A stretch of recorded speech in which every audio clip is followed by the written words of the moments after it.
that you do everything aseptically, that nothing is touching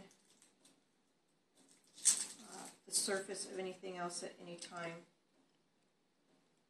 There may already be syringes out here with needles. They may be separate like this.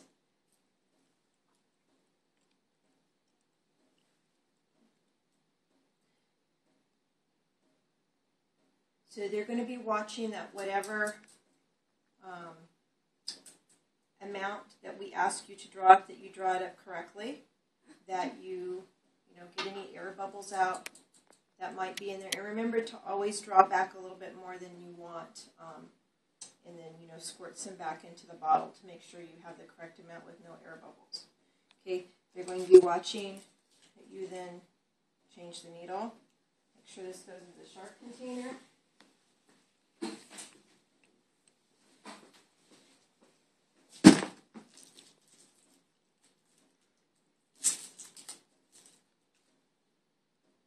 So you change the needle after you draw it. Mm-hmm. Remember, always make sure that if the needle has gone through anything, always make sure that you change it before you stick it into the animal. Okay. You always want a really sharp needle.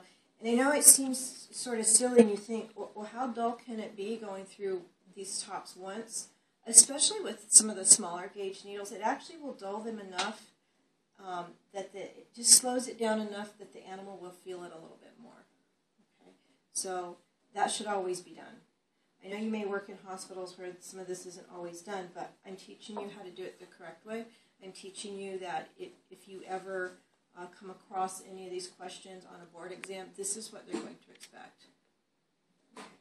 So you have your drugs drawn up aseptically, the correct amount. You've changed the needle.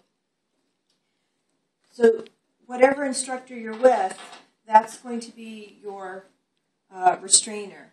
So you need to communicate to them what you want done. So in this case, what would you tell your restrainer? Occlude the vein. The instructor's not going to do it for you.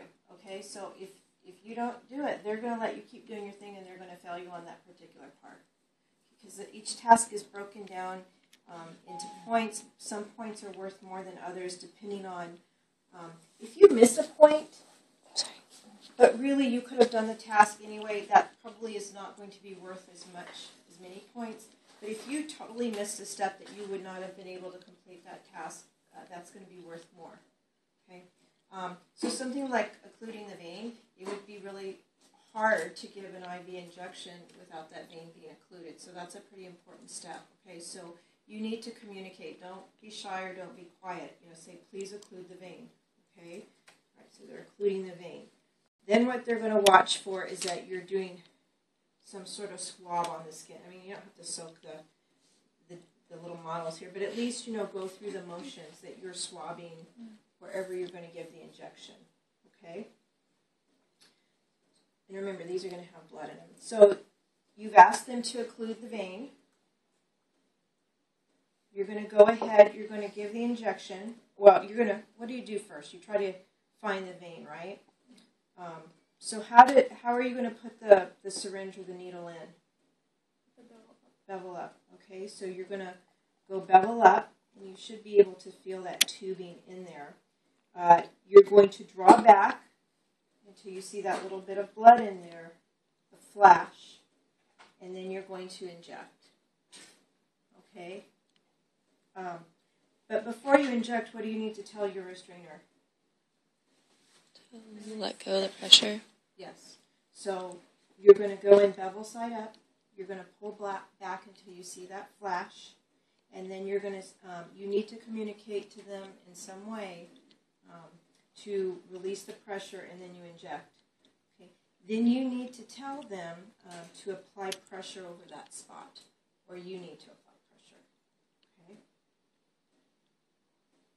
But make sure that you're communicating to whoever's evaluating you. Okay. And this needs to go in the sharps container. So those are the basic steps they're going to be looking